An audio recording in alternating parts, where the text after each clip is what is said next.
வணக்கம், நான் உங்கள் Deena. Welcome back to Deena kitchen. நம்ம இன்னைக்கு பார்க்க போகிறது ஒரு காரசாரமான செட்டிநாடு சிக்கன். செட்டிநாடு சிக்கன் சொன்னே எல்லாருக்கும் ரொம்ப பிடிச்ச ப்ரிப்பரேஷன். ஏன் கேட்டிங்கன்னா அதில் தேங்காய் அந்த ஸ்பைசஸ் எல்லாமே மிக்ஸ் பண்ணி அரைச்சி போட்டு சிக்கனோட குக் பண்ணுவாங்க. அந்த செட்டிநாடு சிக்கன் தான் இன்றைக்கி நம்ம எப்படி பண்ணுறது பார்க்க போகிறோம்.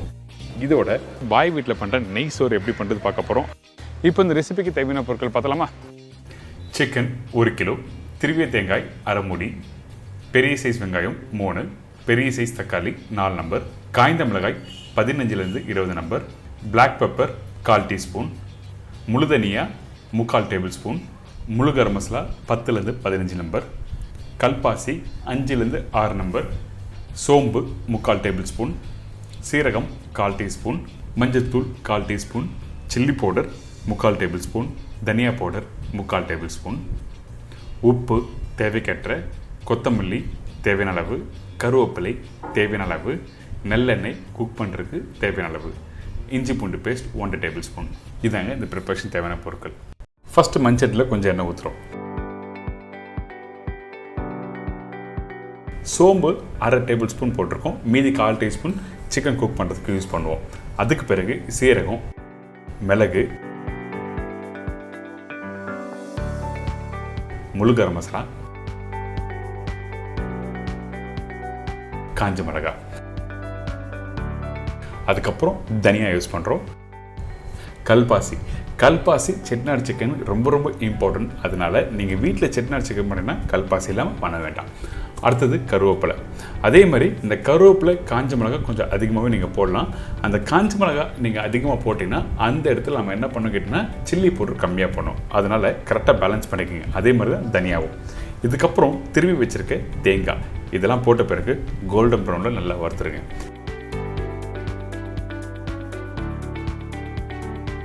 இந்த இடத்துல பார்த்தீங்கன்னா எண்ணெயே இல்லாத மாதிரி தான் இருக்கும். ஆனால் கொஞ்சம் லைட்டாக வறுத்து வர டைமில் எண்ணெய் அப்படியே மேலே வரும். உங்களுக்கு காமிக்கிறேன் பாருங்கள். இப்போது கரெக்டாக ஒரு 30 to 40% அளவுக்கு ரெடியாக இருக்குது.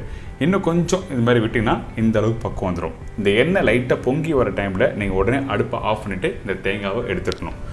ஒரு 2 நிமிஷம் எக்ஸ்ட்ரா விட்டால் கூட என்ன ஆகுதுன்னா அந்த தேங்காய் கருக ஆரம்பிச்சிடும். கருகுனா அந்த பேஸ்ட் நல்லா இருக்காது இந்த கறிக்கு. அதாவது செட்டிநாடு சிக்கன் கறிக்கு நல்லா இருக்காது சொல்கிறேன். இப்போது வறுத்தாச்சில்ல, வறுத்த அப்படியே ஒரு சின்ன தட்டில் மாற்றி வச்சுருங்க. சூடு ஆறட்டும்.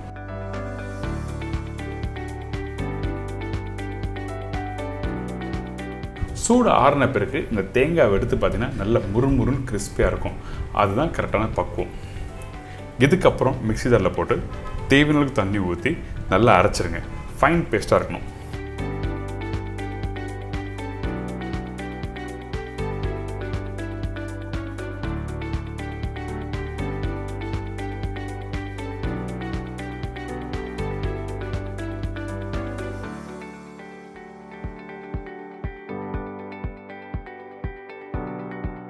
பார்த்தீங்களா? இப்போ அரைச்சாச்சு. இப்போ அரைச்ச பேஸ்ட்டை கையில் எடுத்து காமிக்கிறேன்.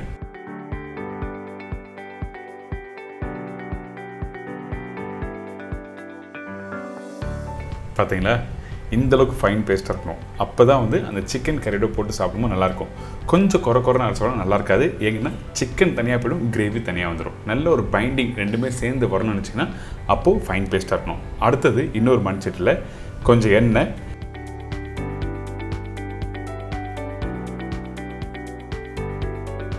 அதுக்கப்புறம் சோம்பு, பட்டை, லவங்கம், ஏலக்காய் இதெல்லாம் தாளிப்பை போட்ட பிறகு கட் பண்ணி வச்சுருக்க வெங்காயம், அதுக்கு பிறகு கருவேப்பிலை இதெல்லாம் போட்ட பிறகு கோல்டன் ப்ரௌனில் இந்த வெங்காயத்தை நல்லா வதக்கி எடுத்துருங்க.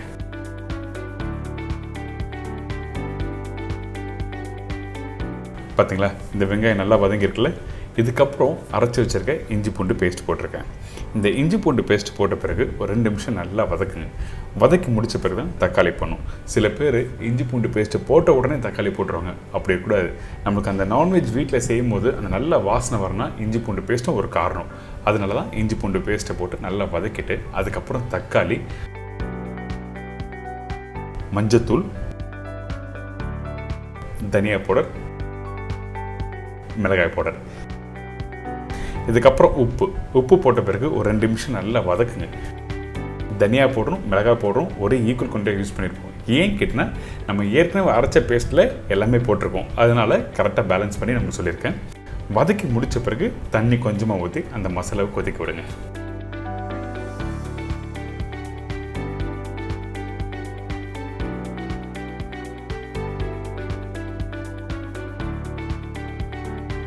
இந்த வெங்காய தக்காளி மசாலா நல்லா கொதித்த பிறகு கட் பண்ணி வச்சுருக்கேன் சிக்கன் போடுறோம். இந்த சிக்கன் கொழுப்புலாம் எடுத்துகிட்டு வெறும் சிக்கன் மட்டும் போட்டிருக்கேன். அதாவது அந்த ஸ்கின் மேலே இருக்க அந்த கொழுப்பெல்லாம் முடிஞ்ச வரைக்கும் எடுத்துருக்கோம். இப்போ இந்த சிக்கன் போட்ட பிறகு உடனே தண்ணி ஊற்றக்கூடாது. இந்த சிக்கன் இந்த மசாலா ரெண்டுத்தையும் நல்லா வதக்குங்க.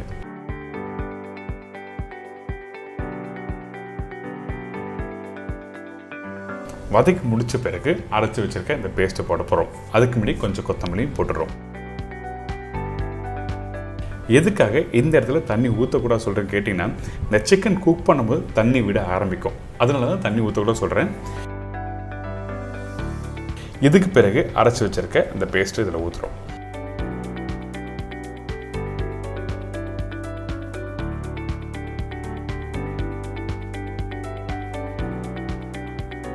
இப்போ இந்த பேஸ்ட்டோட இந்த மசாலா அந்த சிக்கன் எல்லாத்தையும் நல்லா மிக்ஸ் பண்ணுங்கள்.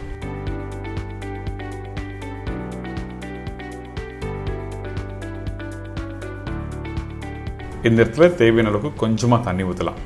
நீங்கள் அதிகமான தண்ணி ஊற்றக்கூடாது. திருப்பியும் சொல்கிறேன், சிக்கன் குக் பண்ண தின்னாகும், அதனால தான் தேவையான அளவுக்கு கொஞ்சமாக தண்ணி ஊற்றிக்கலாம்னு சொல்கிறேன். இப்போ இதெல்லாம் போட்ட பிறகு நல்லா மிக்ஸ் பண்ணுங்கள்.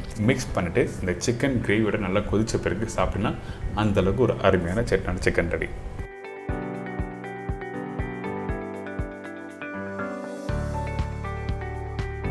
இப்போ நம்ம என்ன பண்ணுறோங்கன்னா, ஒரு மூடி போட்டு நல்லா கொதித்து வரட்டும்.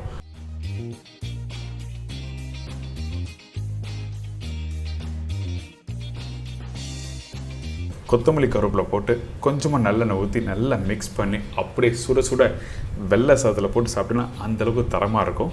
அது மட்டும் இல்லை, நீங்கள் இந்த ப்ரிப்பரேஷன் லஞ்சுக்கு பண்ணியிருப்பீங்க, இதே கறியை நைட் டின்னருக்கு தோசையோட சாப்பிட்டா அந்தளவுக்கு பிரமாதமாக இருக்கும். நேற்று நான் ட்ரை பண்ணேன், அதனால நான் சொல்கிறேன் உங்களுக்கு. ஸோ இன்றைக்கி ஒரு அல்டிமேட்டான ஒரு செட்டிநாடு சிக்கன் எப்படி பண்ணிட்டு சொல்லி கொடுத்துருக்கேன். கண்டிப்பாக ட்ரை பண்ணி பாருங்கள். நல்ல காரசாரமாக சாப்பிடணும்னு நினச்சிங்கன்னா இந்த ப்ரிப்பரேஷன் ட்ரை பண்ணி பாருங்கள், மறக்கவே மாட்டீங்க.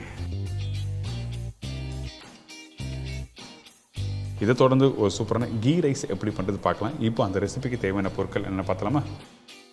கீ ரைஸ் தேவையான பொருட்கள்: பாஸ்மதி ரைஸ் 250 கிராம், பெரிய சைஸ் வெங்காயம் 2 நம்பர், மீடியம் சைஸ் தக்காளி 2 நம்பர், பச்சை மிளகாய் 3லேருந்து 4 நம்பர், இஞ்சி பூண்டு பேஸ்ட் 1 டேபிள் ஸ்பூன், முந்திரி பருப்பு 15லேருந்து 20 நம்பர், முழு கரம் மசாலா தாளிப்புக்கு தேவையான அளவு, புதினா சிறிதளவு, கொத்தமல்லி தேவையான அளவு, பால் 100 ml, உப்பு தேவையான அளவு, நெய் 5 டேபிள் ஸ்பூன். இதாங்க கீ ரைஸுக்கு தேவையான பொருட்கள். நம்ம பாய் வீட்டில் பண்ணுற நெய் சோறு எப்படி பண்ணுறது பார்க்க போகிற சொன்னோம் பார்த்தீங்களா? அதுக்கு நம்ம என்ன பண்ணுறோம், எடுத்த உடனே கொஞ்சம் நெய் போட்டிருக்கோம். அதுக்கு பிறகு முழு கரம் மசாலா, அதாவது பட்டை, லவங்கம், ஏலக்காய், பிரிட்ஜ் எல்லாத்தையும் தாளிப்பு போட்ட பிறகு வெங்காயம், பச்சை மிளகாய் எல்லாத்தையும் போட்டு நல்லா மிக்ஸ் பண்ணுங்கள்.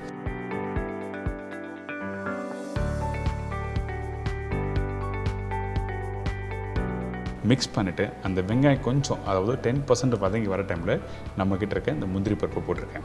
முந்திரி பருப்பு தேவையான அளவுக்கு நீங்கள் போட்டுக்கலாம். இந்த முந்திரி பருப்பு போட்ட பிறகு இந்த வெங்காயம் கொஞ்சம் லைட்டாக வதங்கி வர டைமில் நம்ம என்ன பண்ணுறோம், இஞ்சி பூண்டு பேஸ்ட். இந்த இஞ்சி பூண்டு பேஸ்ட்டு இஞ்சும் பூண்டும் ஒரே அளவாக அரைச்ச குவான்டிட்டியில் நம்ம போட்டிருக்கோம். இதுக்கப்புறம் மீடியம் சைஸ் தக்காளி 2 சொன்னல, அந்த தக்காளியை 1/4 இல்லை 1/6 கட் பண்ணி நீங்கள் இதில் போட்டுக்கலாம். அதுக்கப்புறம் கொஞ்சம் புதினா, கொஞ்சம் கொத்தமல்லி போட்டு நல்லா மிக்ஸ் பண்ணுங்கள்.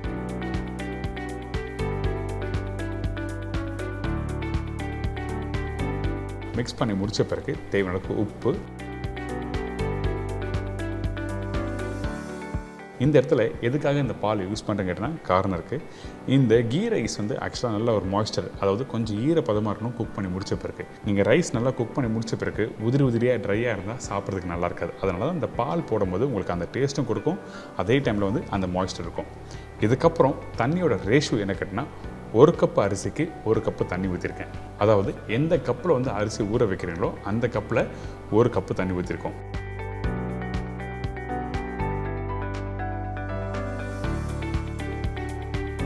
அடுத்தது இந்த பாஸ்மதி ரைஸ். இந்த பாஸ்மதி ரைஸை எப்போ ஊற வைக்கணும்னு கேட்டினா, இந்த கீ ரைஸ் பண்ணுறதுக்கு கரெக்டாக ஒரு 20லேருந்து 25 நிமிஷத்துக்கு முன்னாடி அரிசி ஊற வச்சுருங்க.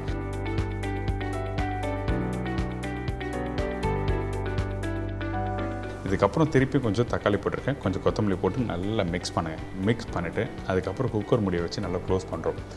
எவ்வளோ நேரம் குக் பண்ண கேட்டிங்கன்னா கரெக்டாக 2 விசில் மீடியமான ஃப்ளேமில் வச்சு நீங்கள் குக் பண்ணி எடுத்திங்கன்னா உங்களுக்கு ஒரு சூப்பரான பாய் வீட்டு நெய் சாதம் ரெடி.